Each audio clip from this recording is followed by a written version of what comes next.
So let's say hypothetically you interviewed at two companies and you get a call back from both of them, but they want you to come by, take a tour, and they want to see if you're a good fit for the culture. And I'll go off on a little tangent right here. I really hate that term. Have you ever noticed how these little cliches, these little cultural cliches start getting said, and then before you know it, everybody starts using it? It's like, I can't stand it when I hear a good fit. You know what a good fit means? A good fit means that we like you. A bad fit means we don't like you. And it's just funny because this culturally soft language just infects the society, and before you know it, everybody's using these stupid cliche terms that just shows that they absolutely have their head completely turned off and are just repeating things that they hear. But anyway, back to the story.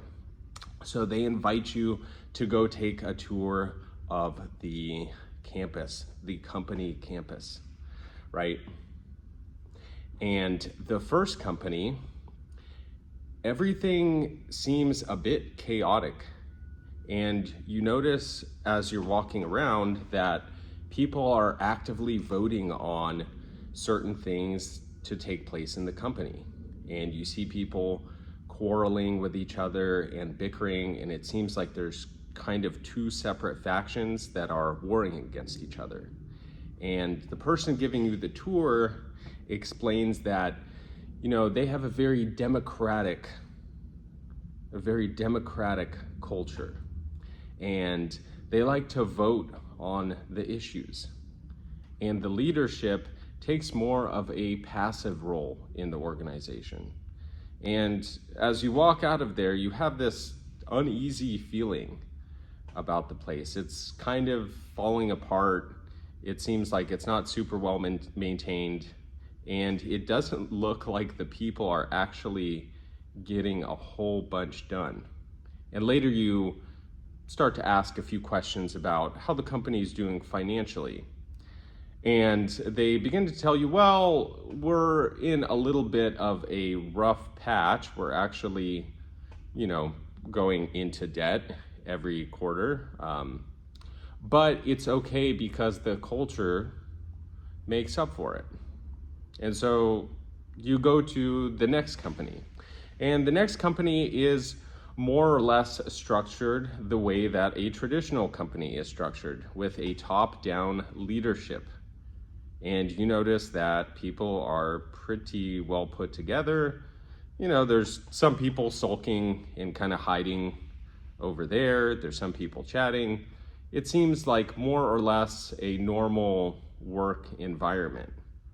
And you start to ask some questions about how they're doing financially, and they tell you that they're growing and everybody seems happy enough.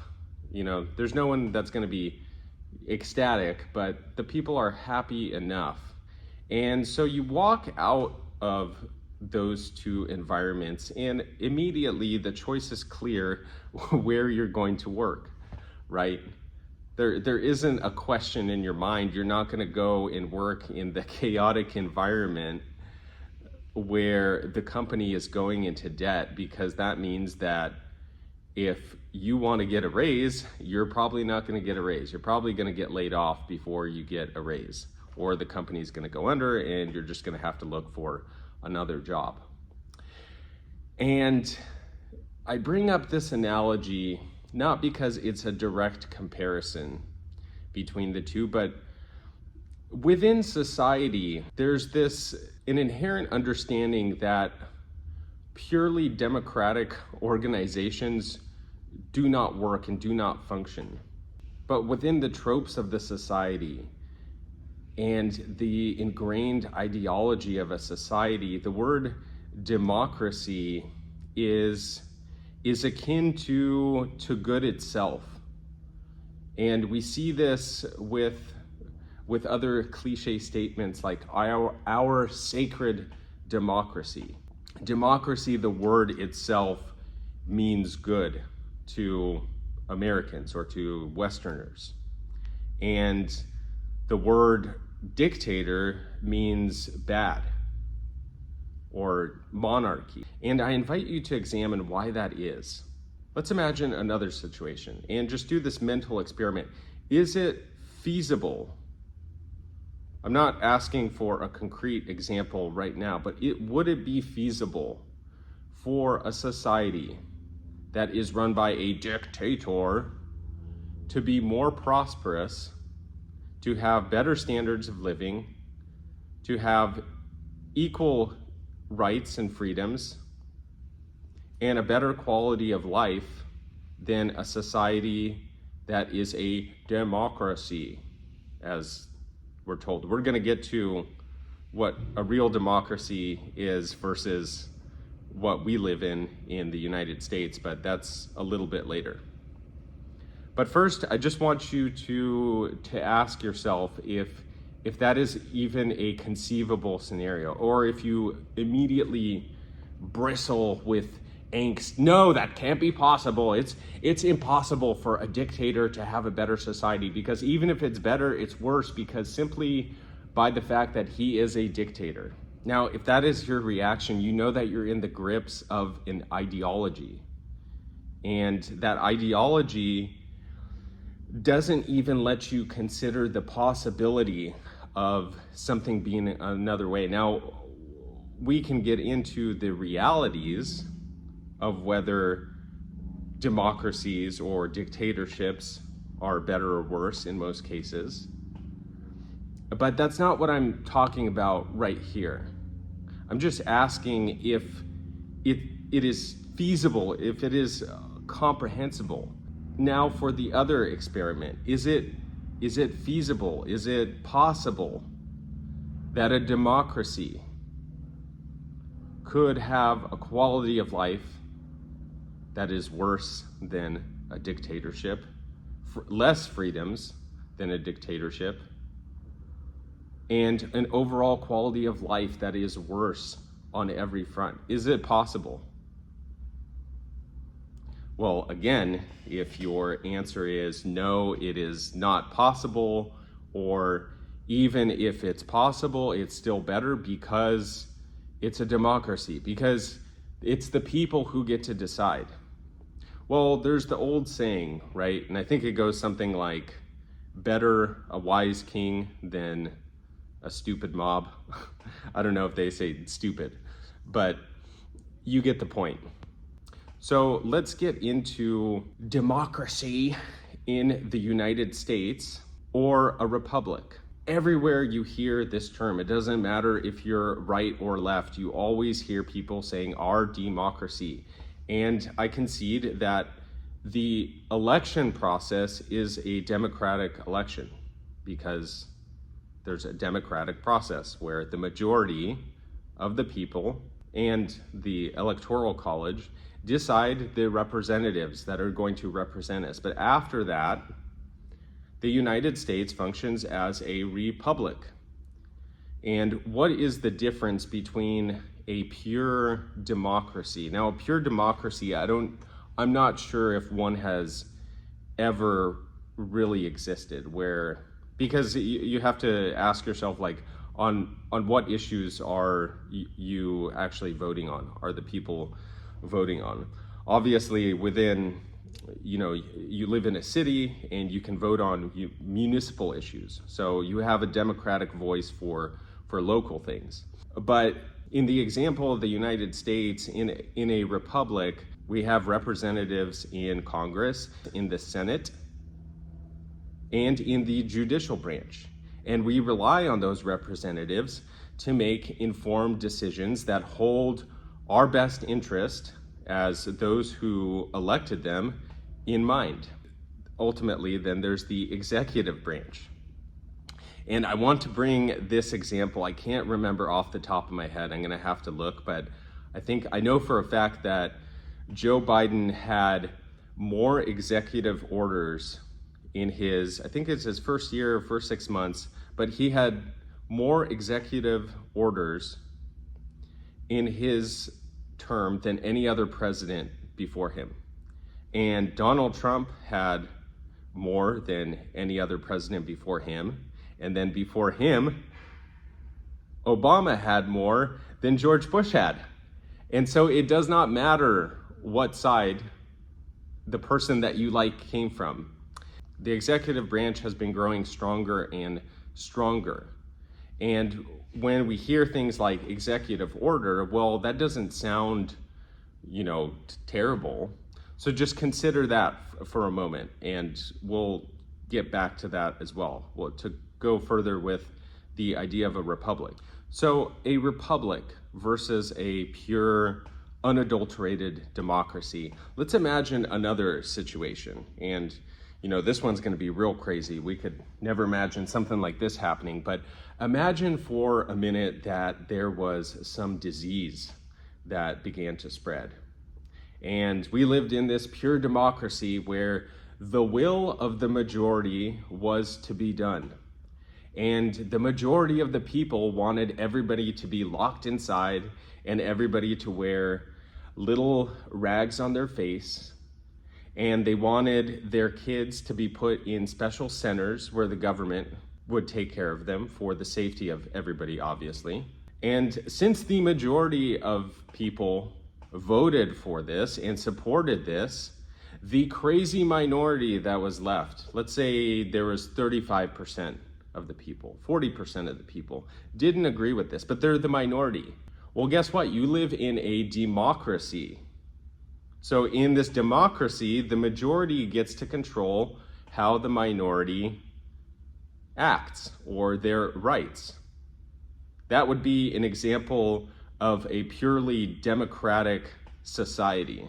Now, within a republic where the people actually have rights that in theory cannot be infringed on, that situation would not be possible because there are several rights that are being infringed on that cannot be just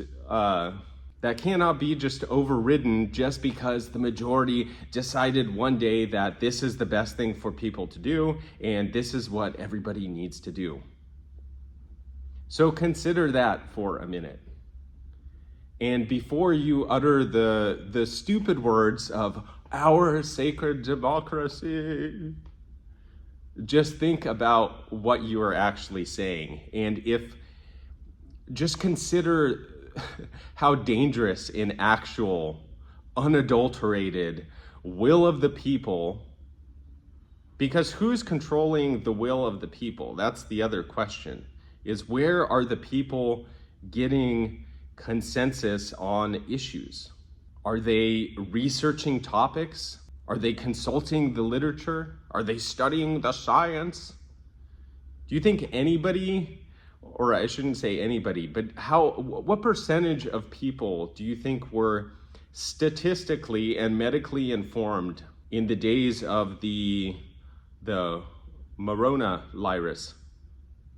Not even going to say the word because I don't need the algorithm. But just think about how many people were actually educated on the subject. And you begin to understand that the majority of people look to the experts, and the experts tell them what and how to think. And then they don't cross-check the references. They don't look at information themselves. They sit there and they consume the information, and then they feel like they are informed citizens of a democracy, when really they are uninformed puppets of a media conglomerate giant. And if you haven't realized by now that the entire legacy media establishment is completely rotten to the core, then you have not been paying attention. I mean, I feel like the legacy media viewership loses more and more viewers every year, but I'm still amazed that many people watch them.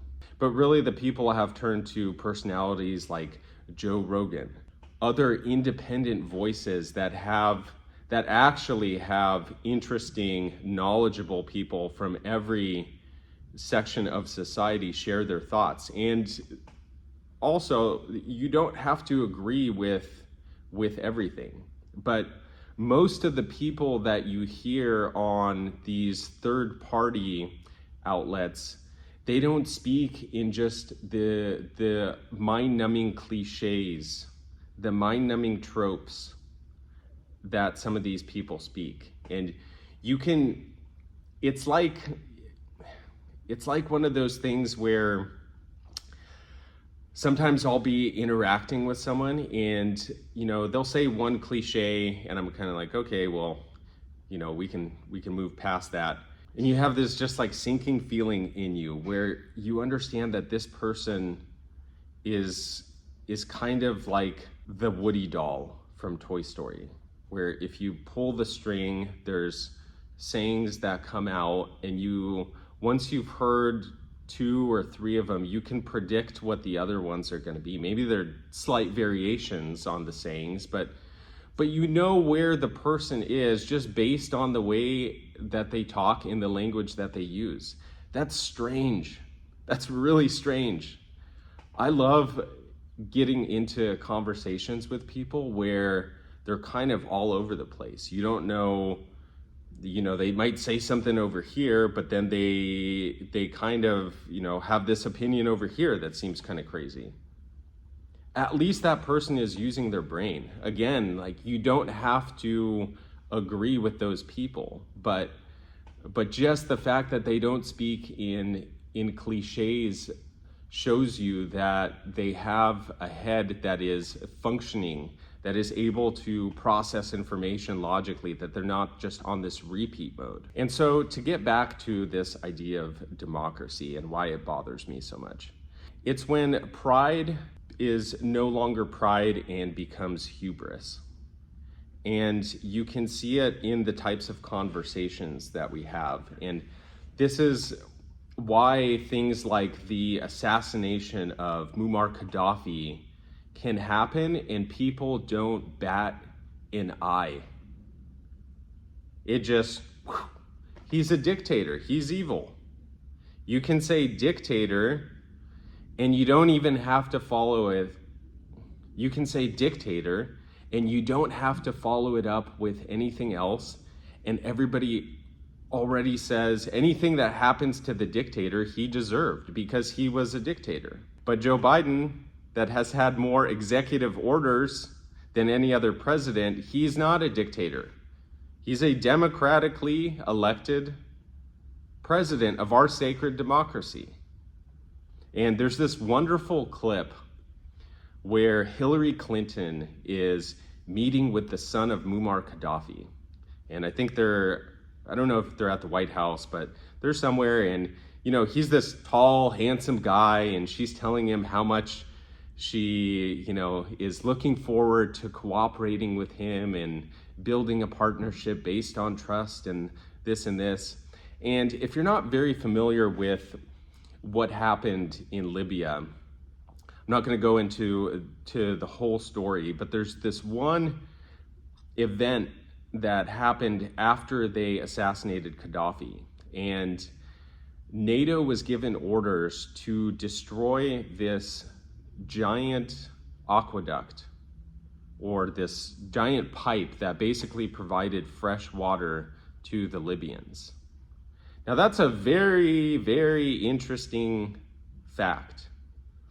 And you can see the example of Libya, that was this oppressive dictatorship that had the highest standard of living out of any African countries, go into a complete hellhole that is filled with chaos, with warring factions, and with I believe even slavery, terrorism, everything. The society, it's a failed state, essentially.